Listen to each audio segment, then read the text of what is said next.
কি বলবো, আমাদের সমন্বয়ক ভাইরা মাথা টাথা গরম হয়ে গেছে। দিন যাচ্ছে, এরা হলো ওই যে বলে না কার্তিক মাসের কুত্তা, এরকম হয়ে যাচ্ছে, পাগল হয়ে গেছে। ঠিক আছে, এবং এটা বাস্তবতা। আরও যত সময় যাবে না, এরা প্রচুর ফ্রাস্ট্রেশনে ভুগবে এবং হতাশায় পাগল হয়ে যাবে এরা। আজকে দেখছেন না কি বলতেছে হাসনাত, বলতেছে যে বিমান মাইলস্টোনে না পড়ে সচিবালয়ের উপর পড়া দরকার। তার মানে সচিবালয়ের সচিবদের উপর তার কি পরিমাণ বিদ্বেষ চাপছে। কিন্তু আমার প্রশ্ন হলো, হঠাৎ করে এই বিদ্বেষটা কেন, মানে এই রাগ কেন যে বিমান নিয়ে যাইয়া একটা সচিবালয়ে ফেলবে? কি এমন ঘটছে সচিবালয়ে? সমন্বয়কদের কথা সচিবরা এখন আর শুনছে না। এটা একটা ক্ষমতার একটা স্বাভাবিক ক্যারেক্টার, যে যখন যার যাবার সময় হয় না, তখন পিছন দিয়েও গোনে না। তো তো বিমান সচিবালয়ে ফালাবে। আমি আসলে হাসতেছিলাম, বুঝছেন, হাসনাত ভালো কথা বলে, কিন্তু বাস্তবতা যেটা হলো, এরা তো টাকা দেখা এই জায়গায় আসছে, মানে হুট করে টাকা দেখছে। বিষয়টা কীরকম ছিল, গণঅভ্যুত্থানের পরে বন্যা হলো, আর সমন্বয়কদের সরি, তো যেটা বলছিলাম যে বন্যাও হলো, আমাদের সমন্বয়কদের কপালও খুলে গেল।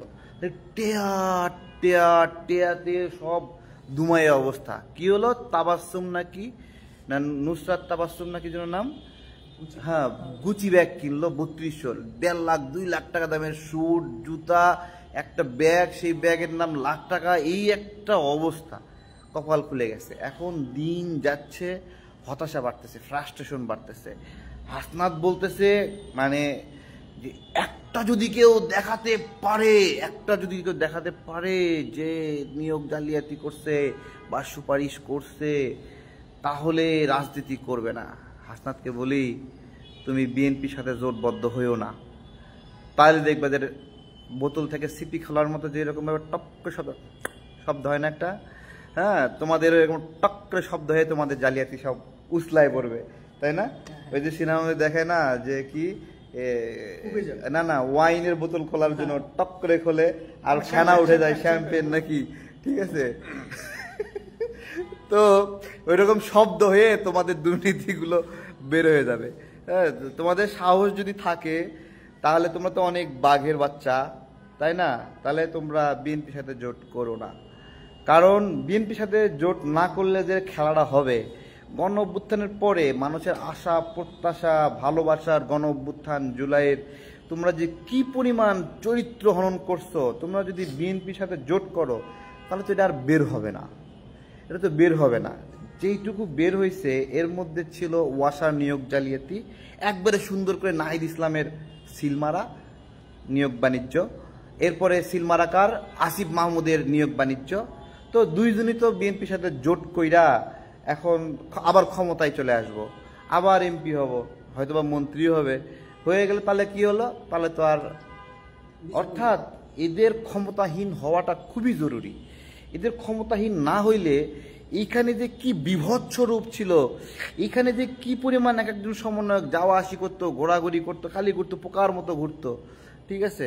আমার কর্মী যে সমন্বয়ক, সেও আমার কাছ থেকে 2500 টাকা ম্যাচ ভাড়া দিত, সে এখন এই পল্টনের পাশে একটা এখানে বাসা নিচ্ছে, প্রায় 22-23 হাজার টাকা নিয়ে এসে থাকে। এই যাদের অবস্থা, সেই হাসনাত বলতেছে নুরুল হক নূরকে একটা যদি দেখাতে পারে, আরে বাপ রে বাপ, কি হ্যাডাম! ঠিক আছে ভাই, তোমরা ত্রাণের টাকাটা যেভাবে মাইরে খাইছো, এটা কিভাবে তোমরা বিচার দেওয়া বলো? ফেনী, নোয়াখালী, কুমিল্লা, লক্ষ্মীপুর নাকি এই কয়েকটা অঞ্চলে বন্যা হয়েছে। তো কুমিল্লারও বন্যার টাকা সব কিছু মিলিয়ে মানুষ উজাড় করে দিল। একবারে কিভাবে দিল? রিক্সাওয়ালা তার টাকা দিয়ে দিল, ঠিক আছে? কাজের মহিলা নাকফুল দিয়ে দিচ্ছে। আবেগটা কীরকম? গণ অভ্যুত্থানের সন্তানেরা সেই আবেগ থেকে রিক্সাওয়ালা টাকা দেয়, গৃহবধূ নাকফুল খুলে দেয়, কানফুল খুলে দেয়, হাতের বালা কইলে দেয়, ঠিক আছে? ব্যাংক ছোট বাচ্চা স্কুলের টিফিন বাঁচানো টাকা সেটা নিয়ে দিয়েছে। সেই টাকাগুলো কিভাবে লুটপাট করলো, এক একজনের রাতারাতি ভাগ্য বদলে গেল, গাড়ি নিয়ে ঘুরলো, মানুষের আবেগের। আমি একটা কথা বলতেছি যে আমাদের আল সুন্নাহ ফাউন্ডেশন আছে, আরও বিভিন্ন ধরনের মানবিক কাজ আছে। দেশে একটা প্রাকৃতিক দুর্যোগ হইলেই যে পরিমাণ টাকা পয়সা সেখানে জমা হয় এবং সেগুলো নিয়ে অনেকে ভালো কাজে ব্যয় করে, অনেকে খারাপ কাজে ব্যয় করে। সেই জায়গায় এই গণ অভ্যুত্থানের পরে যেই পরিমাণ মানুষ আহত হয়েছে, যেই পরিমাণ মানুষ নিহত হয়েছে, সেইটাকে কেন্দ্র করে গণ অভ্যুত্থানের সংগঠন হিসেবে এনসিপি, নাগরিক কমিটি, নাগরিক পার্টি, বাঘের সাও, বিলাইয়ের সাও, হরিণের সাও, মানে বাকশাসের কথা বলতেছি, গণতান্ত্রিক ছাত্র সংসদ বাংলাদেশ বাকশাস, তো বাঘের ছাও কত কিছু বানায় ফেললো, আবার নতুন করে ছাত্র শক্তি বানালো। এদের যে সামগ্রিক আয়োজন, বাপ রে বাপ, মাথার উপরে ত্রাণের বস্তা এখান থেকে ওখানে নিয়ে যায় ভাইরাল। কি হয়েছে, আল্লাহ ডাইরেক্ট ফেরেশতা কাছ থেকে নামায় দিছে, তারা ত্রাণ কার্যক্রম করতেছে। পরে দেখা গেল সে ঠেকা নাকি এদের কাছে রয়ে গেছে। পরে কি করলো, আমরা তখন ধরলাম, তখন তো সাইরে দেমা কান্দে বাসি একটা অবস্থা, সবাই বলা বলি শুরু করলো। তারপরে কিছু টাকা নিয়ে যায় কই দিল, ত্রাণ মন্ত্রণালয় ত্রাণ পুনর্বাসন দিল। এখন আমার প্রশ্ন হলো, ত্রাণ পুনর্বাসনেও তোমরা যদি টাকাটা দাও, সেই টাকাটা যে ফেনী, নোয়াখালী, কুমিল্লার মানুষ, চাঁদপুরের মানুষ পাইছে, তার প্রমাণ কি? সবচেয়ে বড় যে জালিয়াতি, সেই জালিয়াতিটা হলো এরা ক্ষমতার অংশীদার এবং এরা উপদেষ্টা পদে থেকে এরা নির্বাচন করতে চায় এবং সেই নির্বাচন করার পূর্বে রাষ্ট্রের 300 কোটি টাকা, 400 কোটি টাকা নিজ নির্বাচনী আসনে নিচ্ছে। অর্থাৎ তারা সরকারি অর্থ নিজের নির্বাচনী প্রচারণার জন্য ঠিক নির্বাচনের আগে সেখানে উন্নয়ন কার্যক্রম করছে। কিন্তু মুরাদনগর দেবিদ্বারের নাগরিকদেরকে বলবো, এই লোকগুলোই আপনাদের ত্রাণের টাকা কিভাবে চুরি করছে আপনারা স্মরণ করেন। আপনাদের কেউ যদি পেট ভইরা খাওয়ায় তাহলে আপনারা ভোট দিবেন, নাকি দীর্ঘ সময় টেকসই একটা নেতৃত্ব দরকার যে চুরি করবে না, বাটপারি করবে না? কি দরকার আপনাদের? একজন ভালো নেতা দরকার, নাকি ওই ক্ষমতা পাইয়া 300 কোটি টাকা দিল আপনাকে, ওই 300 কোটি টাকা তো সারা বাংলাদেশের বরাদ্দ ছিল, সেইখান থেকে বিভিন্ন জায়গায় বঞ্চিত করে? হারকিউলিস কি করতো? হারকিউলিস কেন জনপ্রিয় না? হারকিউলিস বিভিন্ন জায়গা থেকে লুটপাট, চুরি চামারি করে নির্দিষ্ট এলাকার লোকদেরকে দিত। ওই এলাকার মানুষ হয়তো বা হারকিউলিসকে বাহবা দিত, কিন্তু হারকিউলিস কি আদর্শ? হারকিউলিস তো জনপ্রিয় হয়নি, হারকিউলিস তো ওয়ার্ল্ডে শাসন করে না। তার মানে হারকিউলিস কোনো এক জায়গা থেকে চুরি করে আনে, কোনো এক জায়গায় দিলেই সে ভালো মানুষ হয় না। তাই বাংলাদেশের বিভিন্ন এলাকার বরাদ্দ ওই দেবিদ্বার মুরাদনগরে দিয়ে দিলেই সে ভালো মানুষ হয় না, প্রিয় দেবিদ্বার এবং মুরাদনগরের বাসী।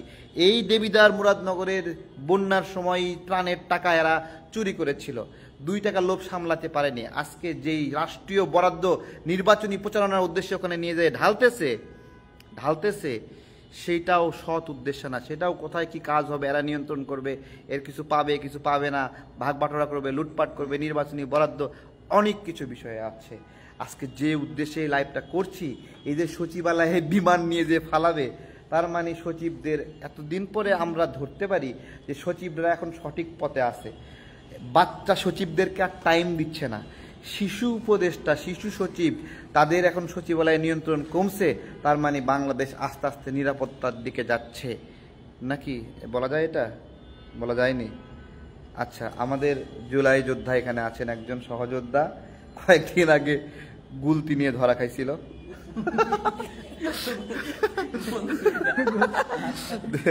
আমাদের কিছু বলবেন নাকি?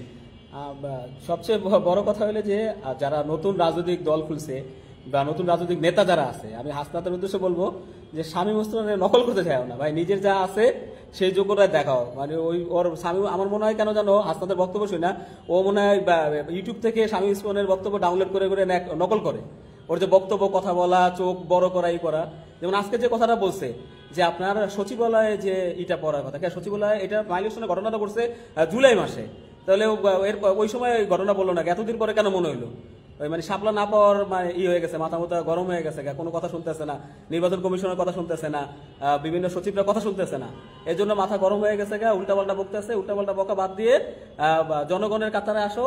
আর আমি অন্য দলকে, কোনো দলের আমি নাম বলবো না, যারাই এনসিপি কে নিয়ে বা এদেরকে নিয়ে জোট করতে চাইতেছেন, আমি কোনো দল না, মানে এই এদেরকে নিয়ে যারা জোট করতে চাইছেন তাদেরকে কিন্তু এদের এবার বলেন, শেষ হয়ে গেছে। আচ্ছা, নেটওয়ার্কে একটু সমস্যা ছিল, তো আমি যেটা বলবো যে যারাই মানে আগামীতে জোট করতে চাইতেছেন, এই যে যে ছাত্র যাদের নামে অভিযোগগুলো আসতেছে, তা জোট করতে চাইলে আপনারা তাদের দুর্নীতির কিন্তু দায়ভার আপনাদের নিতে হবে।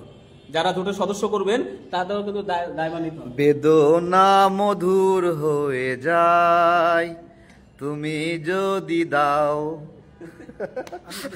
আপনি বলবেন? আচ্ছা ভাইও বলবে।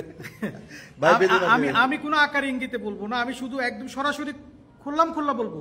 আমি বিএনপির প্রতি আহ্বান জানাচ্ছি, এই শিশু বাচ্চা উপদেষ্টাদের সাথে কোনো রকম আতাত করিয়েন না। বাংলাদেশের জনগণ যদি বিএনপির জাতীয়তাবাদী রাজনীতি ভালোবাসে, তাদের আপনাদেরকে অটোমেটিক ভোট দিবে, আপনারা সংখ্যাগরিষ্ঠতা পাওয়ার আশা আছে। কিন্তু আপনাদেরকে সাবধান করে দিতে চাই, আপনারা যদি এই আমাদের জুলাই অভ্যর্থন ছিনতাইকারী এই গোষ্ঠীর সাথে যদি আপনারা কোনো রকম আতাত করতে যান, কোনো রকম জোটবদ্ধ হতে যান, তাহলে বাংলাদেশের জাতীয়তাবাদী মানুষ যারা বাংলাদেশের চেতনা ধারণ করে, এরা আপনাদেরকে বয়কট করবে। ওই শিশু উপদেষ্টাদের সাথে অনেক ধন্যবাদ। এটা আমাদের ভাইয়ের বক্তব্য, আমি এত কঠিন ভাষায় বলতে চাই না, ঠিক আছে? আচ্ছা, বিষয় হলো ভালো থাকবেন সবাই। বাংলাদেশ একটা কথা বলেছে যে এই জুলাই গণ অভ্যুত্থানের পরে সীমাহীন লুটপাট হয়েছে, এই বিষয়ে কেউ অস্বীকার করতে পারবে না। সেই লুটপাটের পরে বাংলাদেশের অসংখ্য বিভিন্ন জায়গায় চাকরি বাকরি করা মানুষকে নিয়োগ থেকে বাদ দেওয়া হয়েছে, তাদেরকে আওয়ামী লীগ দোসর সেই হিসেবে বাদ দেওয়া হয়েছে, আরও বিভিন্ন ট্যাগ দিয়ে যেখানে যার ভালো লাগছে। ধরেন কারো একটা ছাত্র ভাইয়ের নিয়োগ পাওয়ার ইচ্ছা, কিছু টাকা দিছে, তাহলে যাকে সরাই সেখানে আনতে হবে, তাকে আওয়ামী লীগের দোসর বানায় তারপরে তাকে সেখানে অন্য একজনকে সেখানে নিয়ে আসো। এসবের হাট বসেছিল, হাট এই হাটগুলো কারা বসিয়েছে সেটা আপনারা ভালো করে জানেন। সেই হাটের ইজরাদার তোমরা এখন তো পাগল হয়ে যাবা তোমরা, ঠিক আছে? পাগল হয়ে যাবে, সব পাগল হয়ে যাবে, ঠিক আছে? পুরা এনসিপি, পুরা সমন্বয়ক সবাই পাগল বেদিশা হয়ে যাবে, ঠিক আছে? এবং আমরা জাতীয়তাবাদী শক্তির আমাদের ভাইদেরকে বলবো যে গণ অভ্যুত্থানের পরে জাতীয়তাবাদী শক্তির মানে হলো যে সম্ভাবনা ছিল, সেই সম্ভাবনাকে বিনা কারণে কালিমা লাগাইছে হলো এরা। আমরা জীবন দিয়ে মাঠে ঘাটে লড়াই করছি, কিন্তু এরা আমাদেরকে দালাল বানাইছে, অহেতুক চাঁদাবাজ বানাইছে বিএনপিকে। কারা? এই সমন্বয় চাঁদাবাজ বানাইছে, অথচ নিজেরাই চাঁদাবাজিতে জড়িত, জায়গায় জায়গায় ধরা খাইছে না? চাঁদাবাজ বানাইছে না বিএনপিকে? এখন চাঁদাবাজ না কেন বিএনপি? এখন বিএনপি ভালো হয়ে গেছে এই তো, নাকি জোটে আসতেছে এই জন্য আর বলতেছে না? তো এইটা হলো রাজনৈতিক একটা স্ট্যান্ড। মানুষ যা মন থাকে বলে না, সেটাই ধরে রাখে। আমরা যে জায়গায় লড়াই করি, যারা আমাদের বন্ধু, তাদেরকে আমরা কখনো আঘাত করি না, ঠিক আছে? সেগুলো বিষয় না। বিষয় হলো আপনারা সবাই মিষ্টি বিতরণ করেন।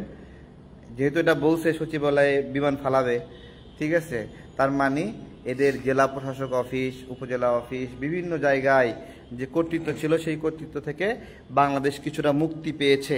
এটাই বাংলাদেশ যখন গণতন্ত্রের পক্ষে যায়, তখন টোকাই ফোকাইরা জায়গা পায় না। হ্যাঁ, বাংলাদেশ যখন সত্যিকারে গণতন্ত্রের পক্ষে যাবে, তখন টোকাইরা জায়গা পাবে না। তখন কে জায়গা পাবে? তখন জনগণ যাকে ভোট দেবে। যদি জনগণ বিএনপিকে ভোট দেয়, বিএনপি পাবে। জনগণ যদি জামাতকে ভোট দেয়, জামাত পাবে। অন্য দলকে ভোট দেবে, আওয়ামী লীগকে দিলে আওয়ামী লীগ পাবে, জাতীয় পার্টিকে দিলে জাতীয় পার্টি পাবে।